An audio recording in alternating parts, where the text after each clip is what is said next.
Dokter Franky. Dok, ini lagi ramai sekali nih tentang permasalahan skincare ya saat ini.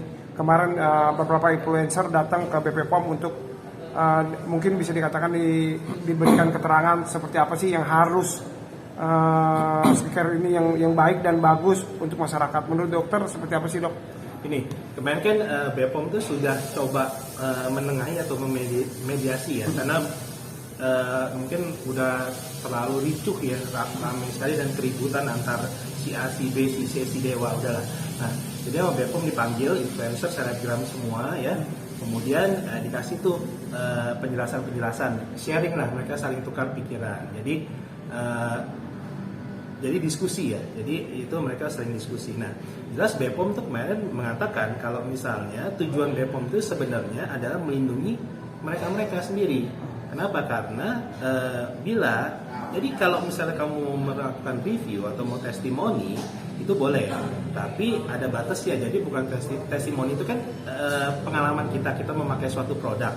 Nah, tapi kalau misalnya menjelekkan suatu produk atau misalnya tiba-tiba kita menemukan suatu produk yang tidak bagus atau misalnya terus kita melakukan periksa lab ya, kalau menemukan tidak baik itu dianjurkan untuk melaporkan ke BPOM dulu, karena satu-satunya badan yang berwenang di Indonesia adalah BPOM, dan itu ya mau suka nggak suka ya itu ya aturannya, itu yang mesti dilakukan ya.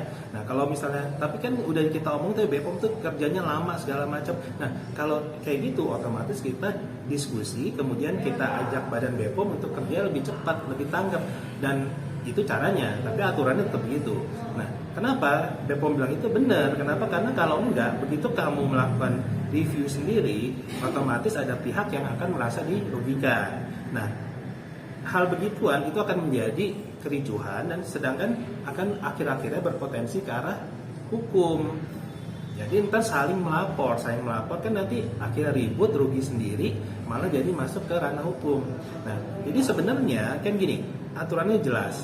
Satu, aturan BPOM kalau kamu menemukan produk-produk yang ternyata tidak bagus atau isinya tidak bagus atau mencurigakan, kamu tinggal lapor ke BPOM. Kalau emangnya kamu ada data, kasih BPOM datanya. Nanti BPOM akan menelusuri nih. Begitu BPOM sudah menelusuri dan ternyata nanti dimediasi, dipanggil lah si ownernya, nanti dikasih pengarahan, disuruh merubah atau menarik atau tidak boleh menjual lagi. Nah, kalau ternyata BPOM sudah mengumumkan, kayak misalnya masih bandel, di ban sama nggak boleh dijual lagi, ditarik sama BPOM. Nah itu semua boleh sebagai membantu, sebagai kepanjangan tangan BPOM. Dia boleh mensosialisasikan, tapi yang boleh berwenang itu memutuskan kalau produk itu ternyata adalah tidak baik, isinya tidak bagus, itu adalah BPOM badannya ya. Jadi itu untuk melindungi mereka supaya tidak timbul polemik, dan juga itu nggak bikin ricuh, karena kan gini, akan saling serang, akan saling mengatakan asumsinya, jangan-jangan lu titipan nih, ada yang nitip nih, jangan-jangan nanti ada produk besar nih, gua mau ngancur nih produk, jangan-jangan lu bisnis nih, lu jualan produk sendiri, itu jadi kecoret, karena kan BPOM yang ngomong. Kalau enggak nanti semua akan begitu, akan saling ribut, netizen juga ribut. Ya kan, netizen ribut gampang dikomporin, panas, suasana lagi kayak begini ya, ekonomi lagi nggak bagus, makin kenceng deh kemana-mana, kan gitu bijaksananya, ya kan. Nah, jadi kalau misalnya ada keributan dari pihak A, pihak B, pihak C, misalnya gini, teman sejawat antara dokter ribut, itu juga ada caranya. Pertama, kan kita sumpah dokter jelas, sumpah dokter itu sebagai teman sejawat, sebagai saudara, ya kan. Nah, jadi begitu ada keributan, caranya ya kita japri aja, hubungin si dokternya langsung. Kenapa nih begini? Lu jangan begitu dong. Kok begini? Kesalahan gue di apa nih? Diskusi. Oh lu kesalahan gue gini. Oke, gue minta maaf, gue perbaiki. Kan bisa. Kalau ternyata nggak bisa, ke organisasi profesi. Kita yang naungin siapa? IDI. Ya, otomatis IDI kan. Jadi IDI akan menengahi. Dipanggil sama IDI, dikasih masukan-masukan, ditegur sama IDI. Kan juga ada majelis kode etik kedokteran. Dia kan kalau masalah etika pasti ada sanksinya juga. Nah, setelah itu kalau misalnya organisasi profesi udah menegur segala, biasanya clear tuh, beres ya. Jadi mestinya begitu. Nah ini kan jadi nggak jadi polemik dan berkepanjangan terus meluas kemana-mana jadinya. Itu sebenarnya yang sebenarnya seperti itu.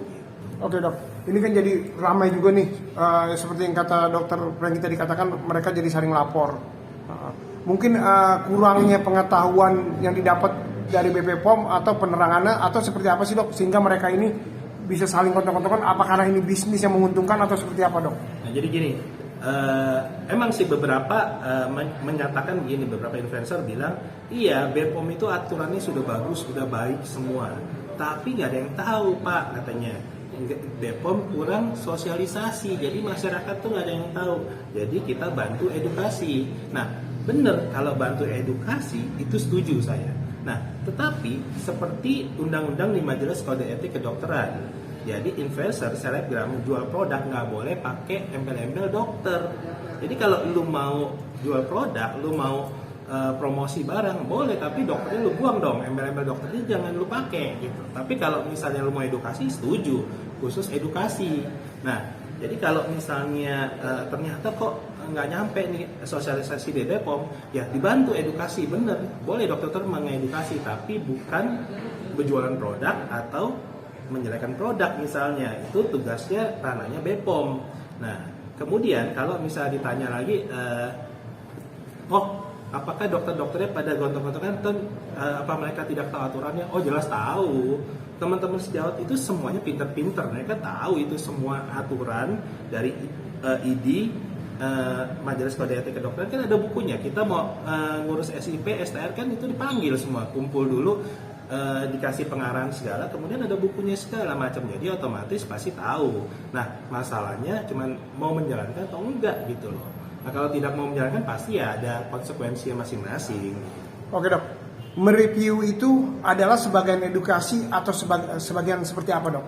Menurut dokter Franky? Ini review itu boleh, itu sebagai edukasi benar kalau dilakukan dengan cara yang benar. Nah, tapi kalau review dengan cara yang tidak benar, itu satu berpotensi tadi banyak. Satu bisa takutnya menimbulkan polemik berkepanjangan, jadi fitnah, jadi saling melapor tadi, namanya hukum jatuhnya.